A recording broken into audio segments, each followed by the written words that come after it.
Hello. I forgot my costume.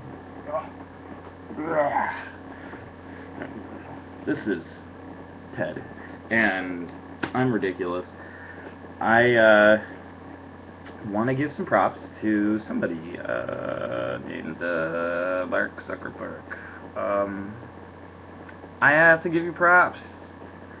Yeah, dude, graph search is sick. Yeah, I don't like Bookface. I never will like Bookface. Well, I might like Bookface, but I don't like that other one. Anyway, yeah, dude, this graph search is sick, and any organizer needs to know how to use this. The fact that you are all using linked data, finally crafting out linked data, Google, dude, freaking, it's weird. I mean, Facebook is doing search better than Google, and Google's doing social community building better than Facebook. It's really weird. Figure that out, guys, and help out some of us who are actually building the new stuff, because it's an ecosystem, guys. It's not monolithic, giant. The world isn't like one big ass tree, okay? That's like, I'm in charge of everything, and I'm the only thing that exists. There's a whole bunch of cool stuff that works together. So I'd love to work together with y'all, but in a more human manner. But this is sick. I mean, like, okay. Look at this. This is not an ad for Google, or whatever the hell these buttholes are. But this is graph search, and I'm sorry, people, but this is also a learning lesson, because as powerful as graph search is, the power that we get from this on our end, the front end, is infinitesimally small compared to what is on the back end and the advertisers therein. So they get to see all of our clicks, they get to see all kinds of crap we don't even know. Alright? So that's the problem with this design. This centralized design of data infrastructure is not natural.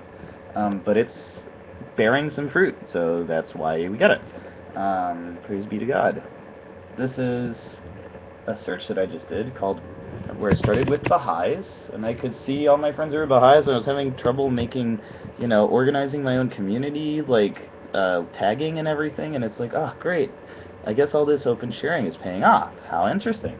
And I could see all the Baha'is, right? Okay, so, let's see. Which is also scary in a weird way. But these are all the friends who are Baha'is. And it goes on, and it says more than 1,000. And I can refine it by gender relationship. How freaking sick is that? That's freaking awesome. So I looked at Baha'is who like gardening in New York, and that's awesome. So this is what Bookface can be used for, guys, and use it until it becomes our tool. And that's the point of the open source imperative. Mark Zuckerberg, if you support the open source imperative, the open source imperative shall support you. We need open internet communications that are decentralized and are not owned by any state or corporation. This is the domain of the human community, the global village. Same with our education system, okay? Same with our food. And labels, okay? Same with our patents. This goes across the board. So, however you wish to support the emergent open source community, just be real, dude. Okay. Hello.